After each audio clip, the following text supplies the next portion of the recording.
This is the Ryder and Lisa podcast. Brought to you by Yegg Property Pros. Powered by Real Broker. Get a realtor who knows. Call the pros.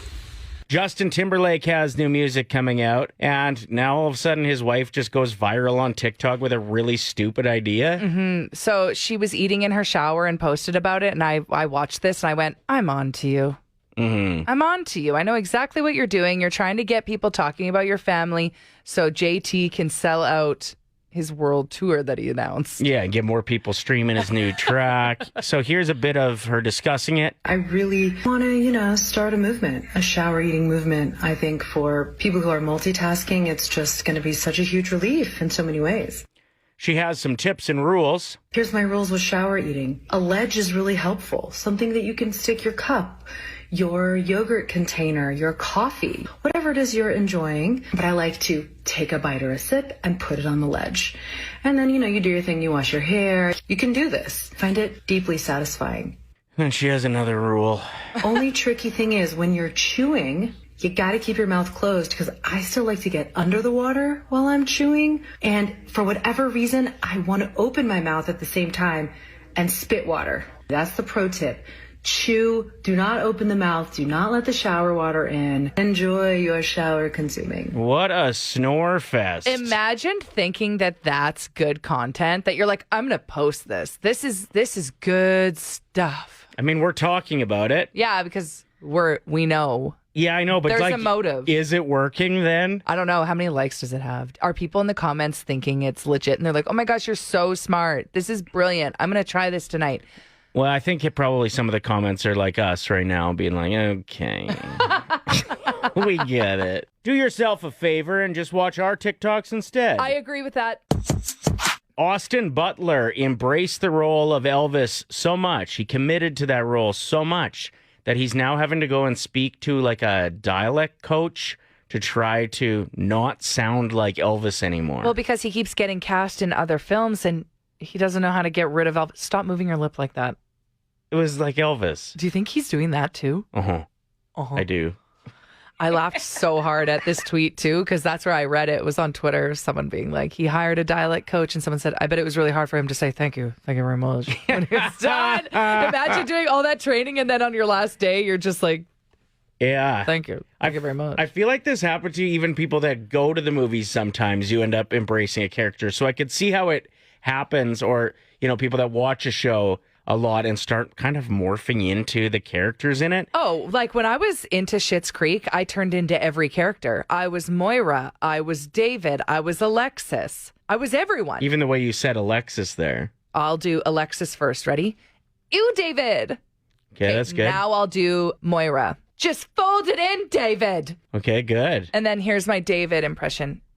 No, okay, maybe I can't do David. See, it's been a while. That was pretty good, when though. When you're watching a show, you turn into the characters. It's a thing. We were all Borat. Yeah, Borat was a big one. Like, all of my friends, to the point that there was the one friend who just wouldn't stop after about a year. And we're like, we get it. Move on. I think I had one friend who even was like, my wife at his wedding speech to his wife. I hate that. I've been watching a lot of Sopranos lately, and I just feel like, without even trying, after I watch a couple episodes... You're Italian now. Forget about it. You're Tony. I'm just walking around, like, giving people dirty looks, like I'm going to bury them. Just fold it in, David. I don't know what to tell you. What's something about getting older that no one warned you about? Constantly having an injury, I think... That's mine. Yeah. And how long it takes to heal. I didn't realize that my body would be so much poorer at healing. Yeah. Like, I used to hurt myself in rec sports, whatever. And then 2 or 3 days of like, that kind of stings. And then I'd be completely fine. Now, like, it's almost as if a slight injury turns into a full-blown ailment for months. Yeah. Like, I got a sore neck from sports. I can't get rid of it. And that's why NFL players retire before they're 30, because their body can't handle those kinds of injuries. Yeah, 41-year-olds just don't recover, apparently. What else is something nobody warned you about when it comes to aging? How you just start to dislike humans in general. Ooh, yeah, 'Cause the as a little kid- jaded side of As a it. kid, like, yeah, you'd judge people in public. You'd look at them and be like, that person's weird. But you didn't, like, judge their character. You're just, like, observing. Now, as an adult, I'm like, oh, that's a bad person. Oh, that person over there has no respect for others. Like that, those are the things with age that I'm like, I don't want to be. You got to check yourself You gotta check sometimes, yourself. hey? Yep, you really do. Yeah, I and find you're like, myself- am I a bad person? Do I come off really rude in public? You got to keep it together. What's something about getting older that nobody warned you about? Being excited about your favorite laundry soap when it's on sale. And it's funny because the last time Jeff wrote in, I responded to his text with, you aren't old. And now I'm like, it's just funny that's the Yeah. last thing I said to him a couple days ago. And now I'm like, yeah, no, you're sounding old. This one here from Monty says, the sad, nostalgic TikToks on my timeline, like Christmas in the early 2000s. They just make me sad. In the early 2000s? Oh, I thought we were going back to the 90s. Okay, now, Monty, you're making me feel old. Yeah, you are a little bit. Derek says, I'm so grumpy. Like, why? Fridays used to mean something. I used to be something. Derek's going through it today. Buying your clothes at the same place you buy your groceries, aka Costco. Oh, Or, good call. or Superstore. Lisa's a big Joe Fresh fan. Well, Yeah, it for depends. Sometimes they don't have good things. Other times it's like you're hitting the jackpot in there. All right. Yeah. And you're a big Yeah, for Kirkland sure. fan as well, Big right? Kirkland fan. Renee, do you get the full butt panties? Because it's a No. great deal. What? That's way too personal to ask on the radio. I talk about mine. You don't have to answer that, Renee. True. And she chooses not to. Yeah. What are the best points cards? We're getting a lot of texts on this. A lot of people with their opinions on, like, apparently Canadian Tires is really good. I didn't know that. Well, that's where you get your Canadian Tire money now. Yeah. Remember how you used to get like the fake dollar bills? Yeah, and I ripped up one when I was playing in the garage, and my dad I bet. lost it. It's real dollar bills to your It dad. was like 10 cents. Big Get over deal. It. Get over it. Coming in at number 7, Sephora points card. Also, if it's your birthday, they give you a gift, and it's a decent gift. Like, yeah, it's a mini size, but it's usually a really nice product, and then you end up going in and wanting the full product. Like, I got the Bum cream on my birthday. What do you use that for? Your skin.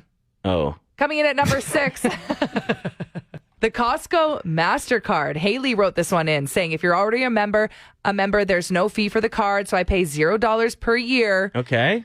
And I got a $450 gift card this year What? for all of my 2023 purchases. I'd say that's worth it. Hot damn. That is good. At number 5, I can speak to this one, the McDonald's rewards app. You always have to pull it up on your phone, though, and like tell them a number, which can be kind of a pain. but- Yeah, and I'm pretty sure your points go away if you don't use them eventually. Oh, really? Which I don't appreciate that, but I will say, like, they actually add up pretty quick because I don't go very much. Like, let's say once every 3 weeks, something like that. My daughter will convince me we need some nuggets.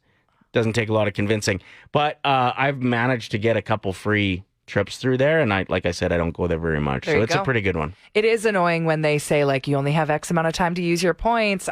Come on. There's another one on the list that does the same thing. Coming in at number 4, scene points. At first, I was like, I don't go to movies enough to get a scene points card. But then they started adding things that you can use it for, like grocery stores. And what else do you get scene points for? Well, like even travel now, they're hooked Yeah. up through Expedia, so you can book flights, hotels. Yeah, they're hitting it out of the park right now. You can actually use it at different restaurants. So it's pretty much just money is what you're putting away on a Scene Plus card now. Number 3, we're counting down the top 7 best reward cards. Can I also say how easy it is to sign up for a Scene Plus card? No, it's not. It's annoying. I've tried to do it 7 times, and then I never know how to. Oh, I did it in Scan about it. like 3 seconds. Really? Yeah.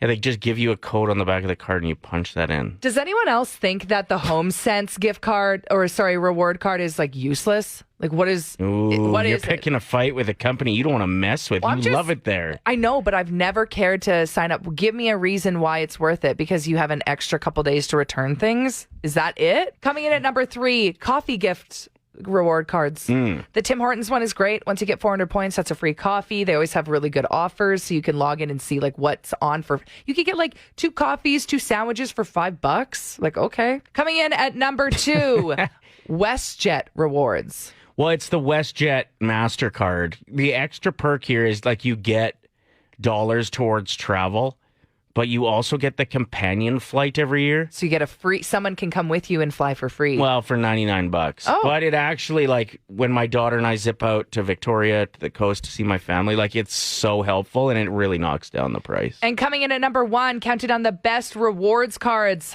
Optimum Points. It's the best. It's points week. Find out what your offers are. I didn't take it seriously. In fact, I used to think, get this, I used to think just because I had that card, I was getting points every time I shopped. Not true. You have to actually load your offers for like groceries. Okay. Whereas as shoppers, you do get points every time, and gas when you're filling up gas at certain places. And just know that you'll be supporting Galen Weston Jr. and that poor guy financially has had a really rough go. Don't bring that part up. Well, how rich is Galen at this point? Like, what is the net worth there? $2 billion. So apparently unstructured play is really good for kids, for their development. So we're asking you, what is the most unstructured playing that you did when you were a little brat? This text from Kelsey says, did anyone else chase or get chased by their siblings with a knife?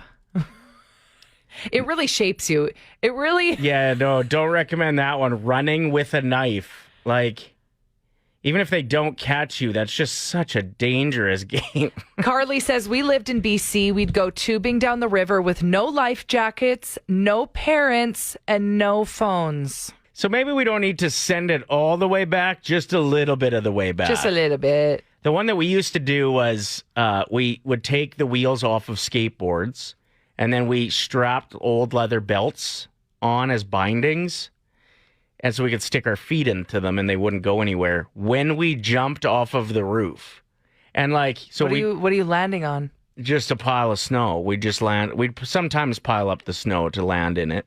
But like, so you're pretending you were snowboarding, kind of? Yeah, it was like mini snowboards. But I'm talking probably like 15 feet falls. Like, I'm really surprised nobody broke a neck. If I saw my kid doing that, I would be like, are you a full-blown idiot? Well, it's funny how many of these things that I'm thinking back on, too. I'm like, was I a kid or was I dumb and slightly intoxicated in my 20s? Pediatricians say parents need to pop the bubble wrap and let kids play unstructured. It's good for them, but maybe not too good. What's the most unstructured play you participated in when you were younger? Stupidest thing I did when I was a kid, me and my buddies used to go to a gravel pit and have pellet gun wars. Oh, my God. You survived, then my though. mom started creaking on me, and then she goes, well, I guess I shouldn't get too mad at you because your uncles used to shoot at each other with 22s. No. 22s is like that's a full-blown gun. Not that I think pellet guns is safe by any means, but it's not a 22. That's awful. So apparently, kids playing a little risky helps them get ready for the real world. They're suggesting a little bit of unstructured play. But obviously, that can be taken a little far. What do you got for us? Bruise ball. Me and my brother made it up. And can you explain it to us? What are the rules? I'm so intrigued by bruise ball. We get like a hard ball, and we'd wrap and tape it with bubble wrap.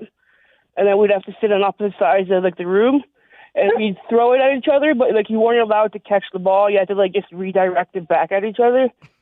And if you like messed it up anyway, like you like disrupted the ball from hitting the next person, like the punishment was you had to sit in your hands and get the ball thrown at your chest. So you'd get a hard ball thrown at your chest. We didn't like throw it super hard, but like yeah, definitely. And was it called bruise ball because that was usually the outcome? Yeah, it was pretty rough at first. Sometimes an ad will get you. Yeah, I bought something online, saw it sponsored on my timeline, had to try it out. This sunscreen that I bought. So apparently, it goes on your skin white, as sunscreen does, and then as you rub it in, it turns into your skin color. This was $70. But like, you're fairly pale. I know, so I'm like... So Should we try it live on air and see if it works? Well, wouldn't it just be like exactly? No, it wouldn't be as white as sunscreen. Well, Ooh, look how fancy it is. how much was it? $70. You paid $70. That bottle is the size of a travel toothpaste. Yeah. Oh my goodness. It's 55 milliliters. Yeah, that's small. Okay, we're trying it live on air. Ready for this? Okay, so just put it in one spot. But you do have. I can't see it, so you got to tell me if it starts turning my color, okay? Is it turning my skin color? What's happening? I can't see anything. Yeah, it actually does seem to be. What's happening to my face? You look shocked. Yeah, like it worked. I mean, did? But isn't that? Wait a minute, though. Wait a minute. What? Don't you think all sunscreen does that? Like No. it doesn't just stay white. No, look. It's like a color. Huh? Ooh, I kind of love it. Oh, yeah. So it just matches your color. That's what all sunscreen does if you rub it in good enough. The Ryder and Lisa Podcast. Brought to you by Yegg Property Pros. Powered by Real Broker. Get a realtor who knows. Call the pros. Play 107.